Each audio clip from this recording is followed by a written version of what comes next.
Hi, Yush, and everybody else watching. I wanted to make a video showing the validity of my work, and I just want to double check that there aren't any bugs. And if there's something that looks off or weird, just send me a message and I'll double check on it. So this video is gonna have three parts, all in one video. We'll make timestamps, and the three parts are how I made the dataset, training the model, and inferencing. So first things first, I'm gonna show you how I made the dataset. So excluding validation sets, I did have three training sets or three training data sets that I made, which is save pickles, corrected save pickles, and corrected 0.01 save pickles. So save pickles is a sequence where it is stabilizing an inverted pendulum, but it does have some temporary energy increases. Corrected save pickles is stabilizing an inverted pendulum. However, it doesn't allow any of the states in the sequence to have any temporary energy increase. And the way to do that is I pass each state to the derivative Lyapunov, and if there is any energy increase, then it will resample the initial conditions. And then corrected 0.01 is the same as corrected save pickles, but the time step is 0.01 instead of 0.1. So what do I mean about temporary energy increase? So I'm going to show you a graph, which I don't have because I'm on the cluster. So I'll show right now.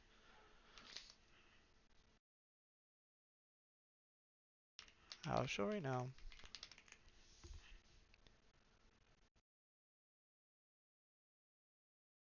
I believe it was test 5.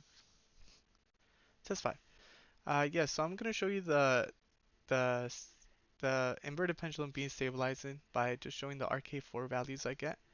Here, we'll go more into the math on this, or on the code and math later on this, but um, here should show if every state is decreasing or not. So I just gonna run it, which I'm in the wrong. Okay, now I am in the right directory. So I'm going to run it. Yeah, gonna run it here. It's gonna run for 8.5 seconds, so it's gonna be 85 states. And here we go. Okay, that looks kind of hard to see, so gonna do a cutoff. Uh, yeah, gonna do a cutoff here. So we'll do that and just gonna cutoff equals max, and it should be items since this is a PyTorch.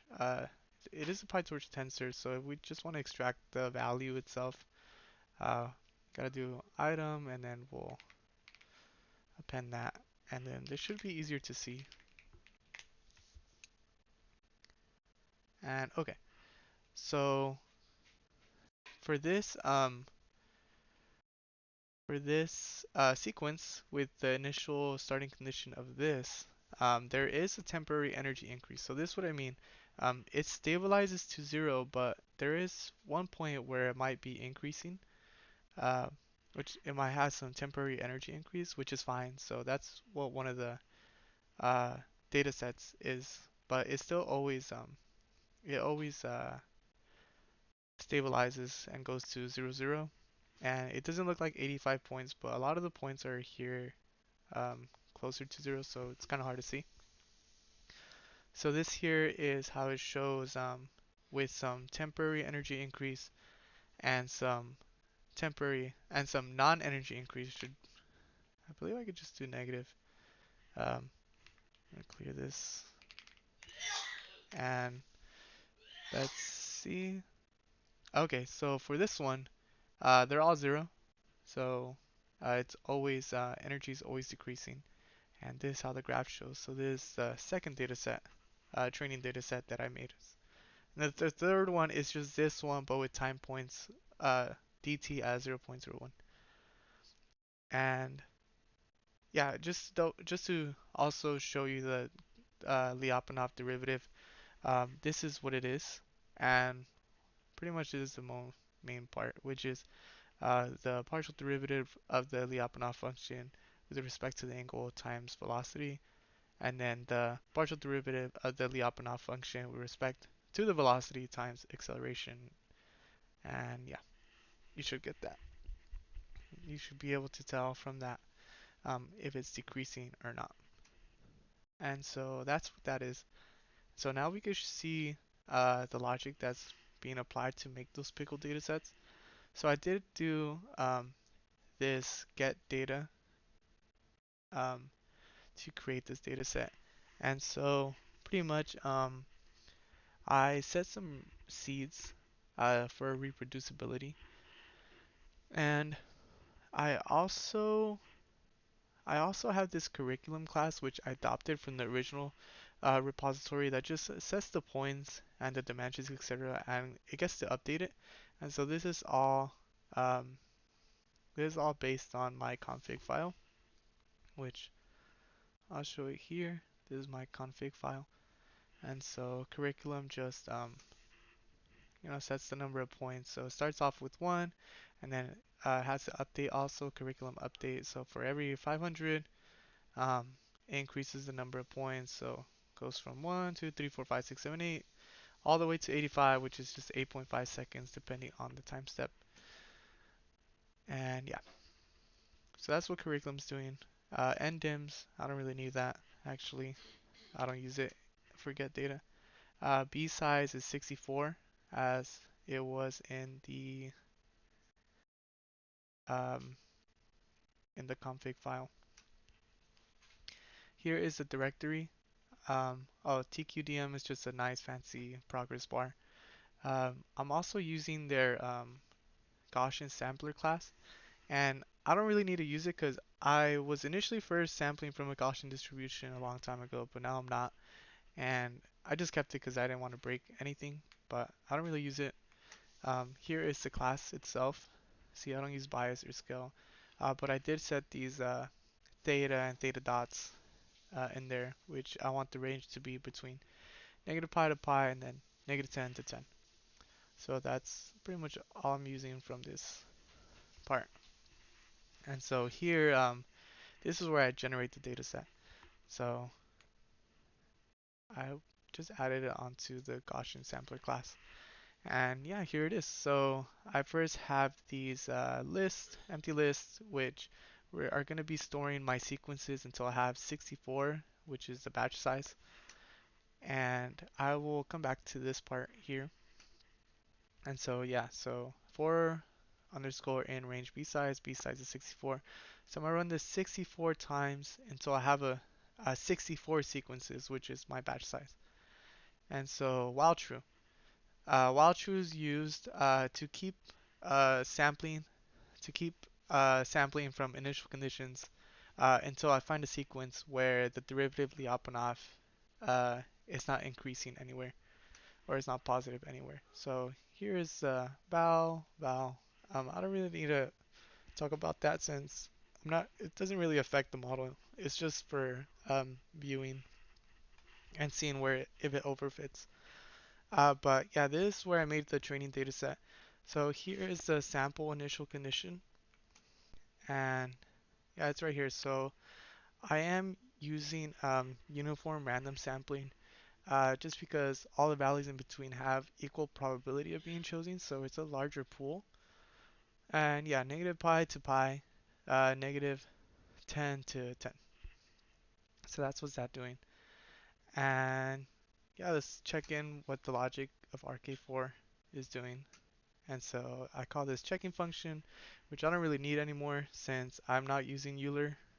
I was previously using Euler, but not anymore. And yeah, this is the function, the main function. So here are my inverted pendulum parameters, and here is K1 and K2, which I used LQR to find these values. I can also show you what happens if I don't choose the right uh, K1 and K2. So let's go to checking here, and it should be this one. So let's just set it to and then 2. So If it stabilizes, it should go to 0, 0, but if not, then it doesn't. So as you see here, it's not stabilizing if you don't find the right K. So it stabilizes to somewhere right here. And just to show again, with the correct K,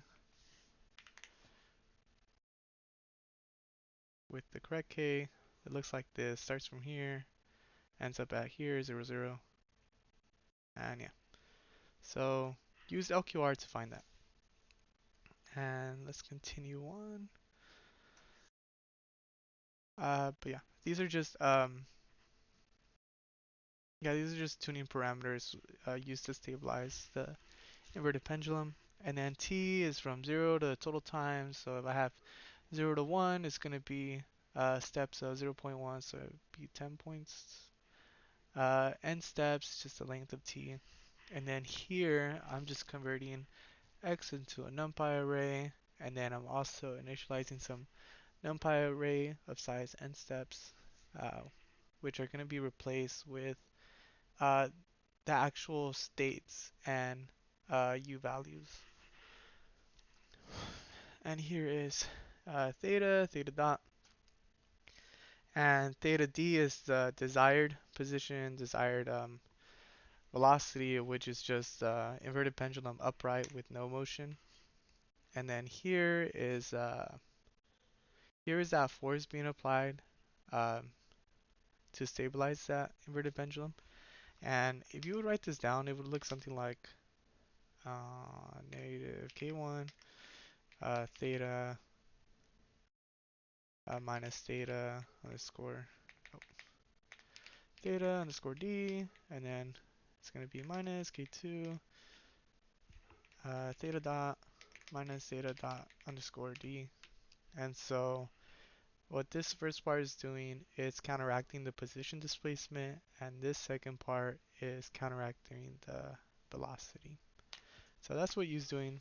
And so storing the u into tau, which is just a list, it's going to contain all my u values.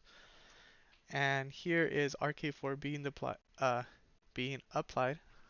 being applied, and RK4 just predicts the next states here by averaging the slopes. These are the slopes.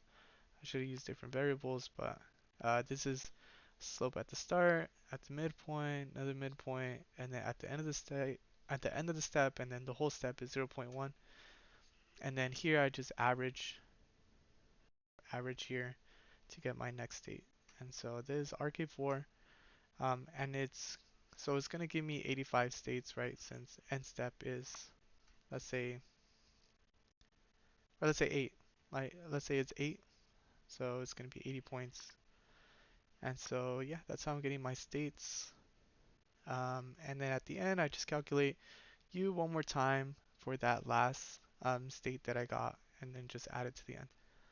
And yeah, that's what RK4 is doing, and it is working as shown in the graph. It's getting that same graph is received from this logic.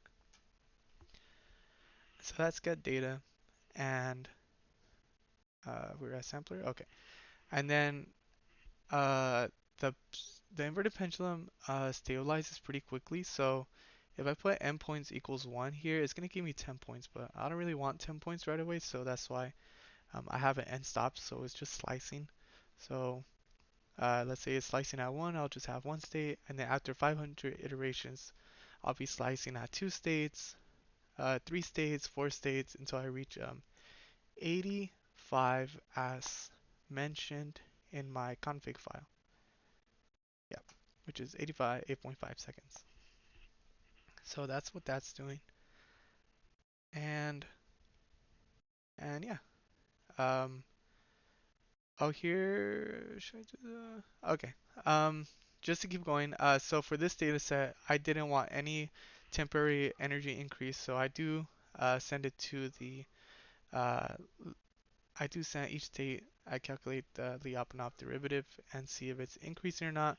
If it is increasing at any point in the sequence, then it just breaks, and I do set this flag to true, and so it just continues and goes up here and then resamples until it gets a whole sequence without any energy increase. Um, if there's no energy increase, it just breaks, And then this is just creating a vector of vectors. So let's say there was 2 points or two states, then it'll create a vector of two vectors. And then this here, didn't really need to pen the time, but I did.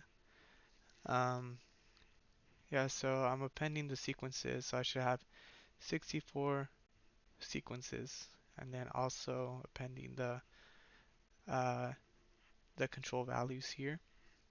And it's doing this 64 times. It's doing all this 64 times. And then here, it's kind of, I guess, I think I was having an error. I don't remember, it's been a while, but converted to NumPy arrays and Torch. And then I also moved the tensors to the GPU. But I guess it's just like a safety thing. I just did that.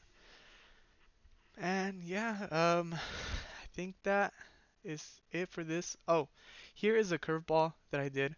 Let's say it's training just for two states, right? It just gave me two states every time, but if I divide by 100 and the remainder is 0, then I do choose a random point, a random end stop slice.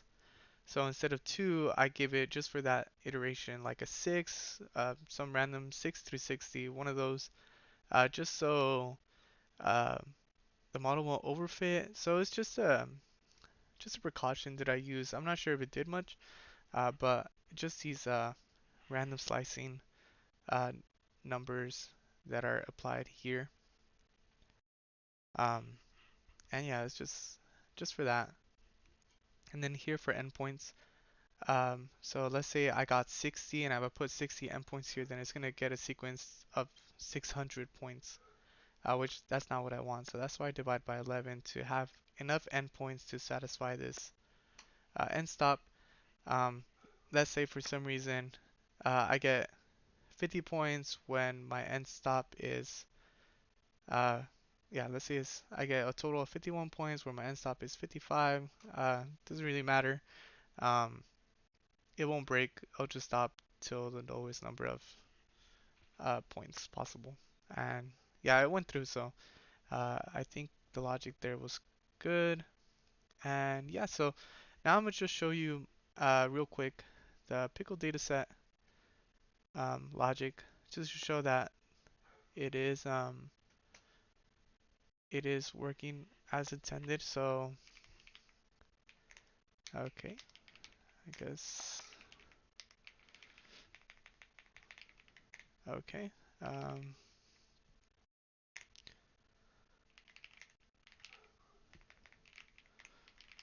Okay, so here I am going to first, so the corrected save pickles should have no negative files, so all files negative, so it should be true. So just to show that, I'm gonna run that. So it should come out as all files negative, true.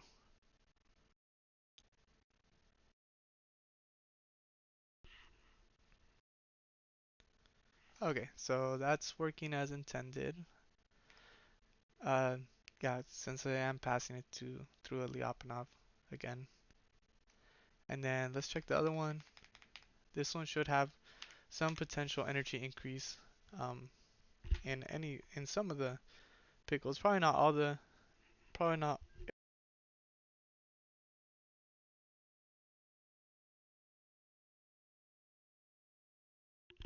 And yeah, so this one is all files negative, false. So yeah, there is some potential energy increase happening in maybe some of these files. There's more files. I just wonder why I did 10,000. It should be up to 40,000, but it's fine. Now we're just gonna check the numbers to show it's um looking how we want it to look. So let's do it here. Index. Let's do a remainder of um 250. I mean, divide by 250 remainder. And then we'll just do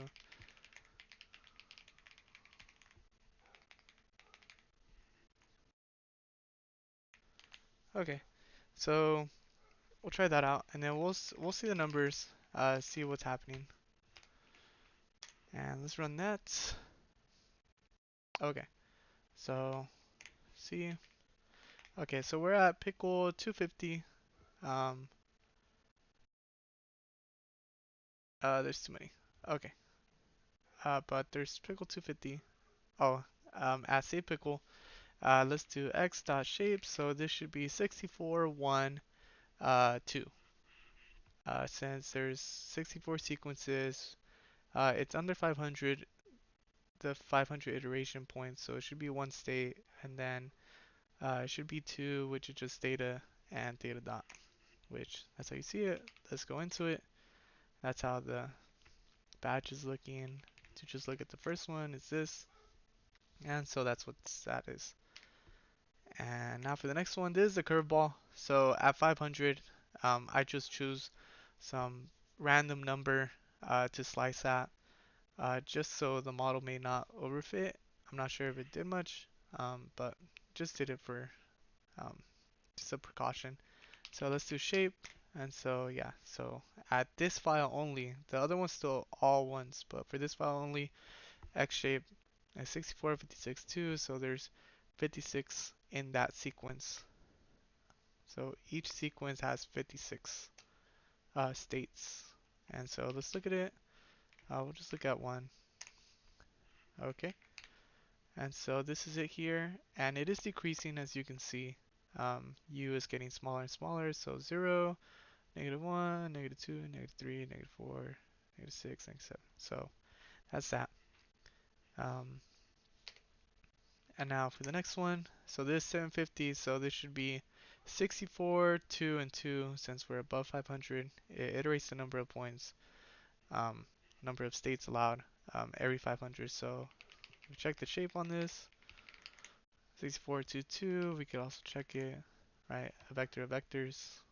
So that's that. And then let's keep going. Let's keep going. So this one's 6432. So shape 6432. And just so I can remind, um, the curveball only happens at hundreds.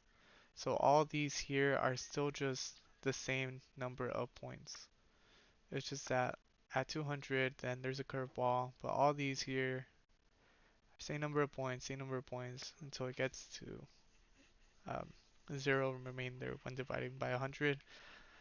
And yeah, so um, that's what this is, and that's how I made the data set. So the logic is all the same. Showed the graph, so they are stabilizing to 0. And yeah, next thing we're gonna talk about is inference. I mean, train the model. So um, I think I'll just attach a separate video. And yeah, thank you. If there's any issues with this data one, anything that looked off, just let me know, or any more clarifications, just let me know. I could also show like what the PowerPoint was showing here. Um, the PowerPoint was here, right? I found my K1, K2 by LQR, initial sampling, and then I applied these inverted pendulum system dynamics for RK4, and then RK4 is used to get the states. And then for this data set, the corrected pickle data set, I applied each state into the Lyapunov derivative to make sure energy is always decreasing. And yeah, that's what I showed you pretty much um, in this part of the video. And so next part is going to be training.